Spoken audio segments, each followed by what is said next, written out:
Welcome back. If you just joined us, you're watching the news at 10 live on Channels Television Lagos. A reminder of our top stories. Fire razes two major buildings in the commercial district of Lagos Island, destroying goods and properties worth millions of naira.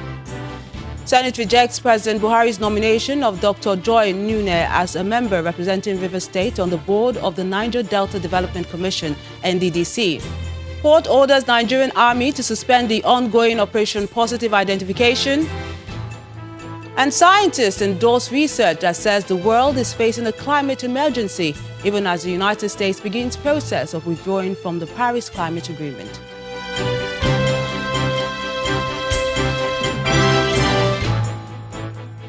For more information on our top stories and others, please visit our website. It's channelstv.com. YouTube.com/channelsweb has videos of all our shows. Nobel laureate Professor Wole Soyinka has asked the federal government to take a decisive action against the Boko Haram insurgents, armed herdsmen, and Islamic State in West Africa, ISWAP, saying they are terrorizing Nigerians. Professor Soyinka made the call in Makurdi, the Benue State capital, while meeting with Governor Samuel Ortom after his visit to an internally displaced persons camp. First it was Boko Haram, then it is these herdsmen, wherever they came from, and then recently there's Islam. It strikes me that a holistic approach has to be taken. It's not the responsibility of Benue alone, it's not the responsibility of the affected states alone, it's a national responsibility. And I hope that this government, having seen the result of taking things easy when they should be taken by the throat and tackled very decisively, now that they've seen how violence calls to violence, how impunity calls to impunity, because this is the mentality which led to this takeover, virtual takeover of order by a philosophy of disorder. His host, Governor Samuel Ortom, says is again filing a formal complaint to the Department of State Services, calling for the arrest of the president of Mieti Allah Katohore, who allegedly threatened states like Benue that are opposed to the establishment of rural settlements. I invited the police and the security agencies to arrest the chairman of Mieti Allah Katohore, or is it chairman or president, but he should be arrested because there is no hate speech more than the one he said and was given wide publicity that governors who do not embrace cattle colony and Ruga will not know peace. We have seen it before. So why should we allow a person like this to go scot-free in impunity if we want to live as a country? This should not be allowed. I'm making a formal petition to the Inspector General of Police and the DGSS and the presidency to ensure that this man is arrested. From security to legal matters now, a federal high court in Lagos has ordered the Nigerian Army and the Chief of Army Staff to suspend the ongoing Operation Positive Identification by the Army. Justice Rilwan Aikowa ordered both parties to maintain status quo ante, pending the determination of a suit filed by Senior Advocate of Nigeria, Mr. Femi Falana. The rights activists filed the suit on October the 25th, seeking, amongst others, an order stopping the operation.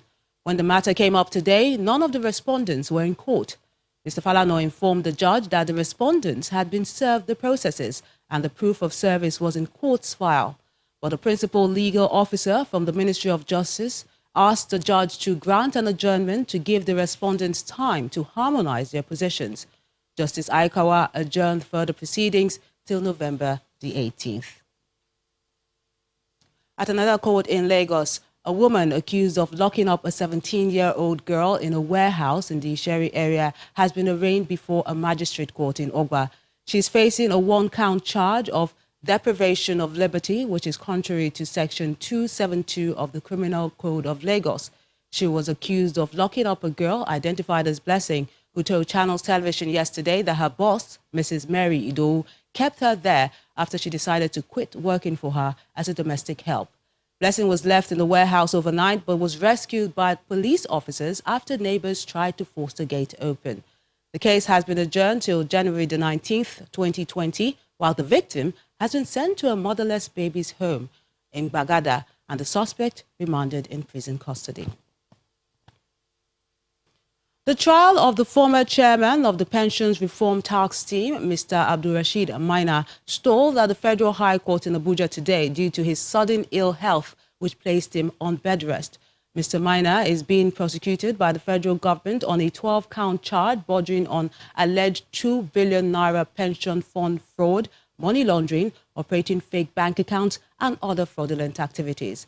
At the resumed trial, an officer of the Nigeria Correctional Service stormed the court with a medical report issued by a doctor with the service. Justice Okonaban, who read the letter in the open court, expressed displeasure that the medical doctor who authored the letter failed to give a specific period in which the defendant would be confined to bed rest. In his ruling, Justice Abang refused to grant the requests of Mr. Mina's counsel for 1 week adjournment and ordered the Deputy Controller of Service in charge of medicals and welfare to examine him and report back to the court on November the 7th. Now let's go over to Abuja studios where Maupe is standing by with more stories. Hello, Maupe. Hello, Melinda. It's good to see you, and we welcome our viewers to Abuja. Here, the House of Representatives is urging President Muhammadu Buhari to confer a posthumous national honor on late Dr. Stella Dadevo. Lawmakers are also asking the Federal Ministry of Education to ensure the inclusion of Dr. Dadevo's heroic deeds in the education curricula to build the spirit of patriotism and nationalism in the younger generation. Our correspondent Terry Ikumi reports. On the 19th of August 2014, Dr. Stella Dadevo passed away, having sacrificed herself to save an estimated 200 million Nigerians from the deadly Ebola virus, which entered the country through a Liberian man, Patrick Sawyer.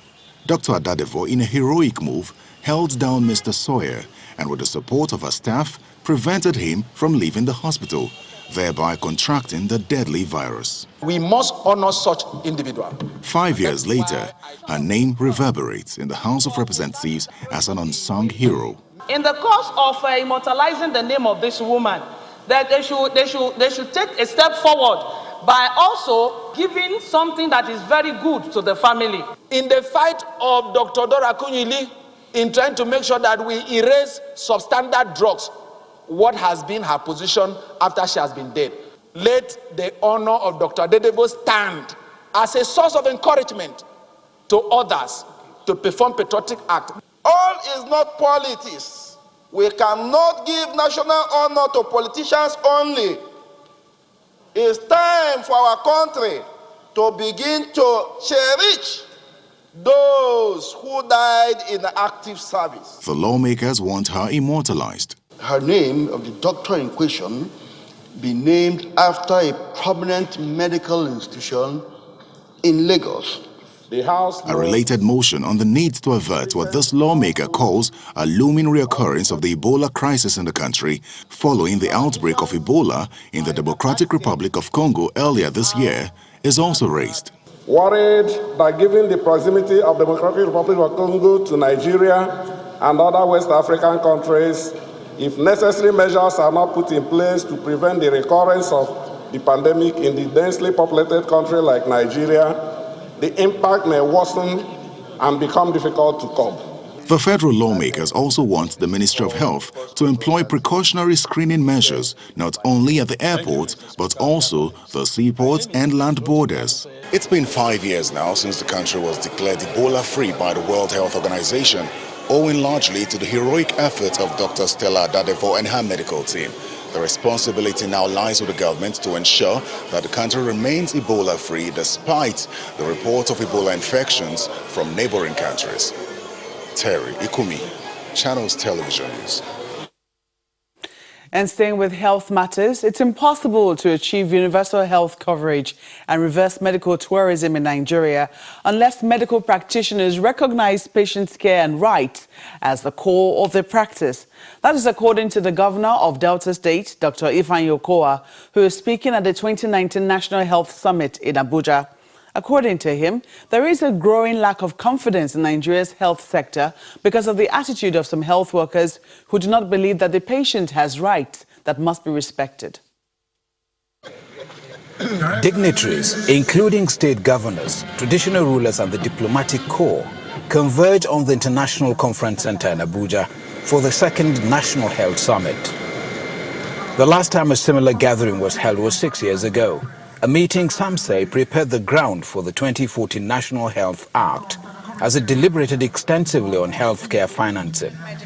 This year, the doctors are focusing on the rights of patients in healthcare delivery. The time has come for us to jettison the traditional care pattern, where in most settings the patient contributes minimally to decisions about their health in its entirety, and embrace the laudable transition in patient care, which emphasize the active involvement of patients in their relations. Patient-centered care is a new medical jargon that places the interest of the patient above every other interest.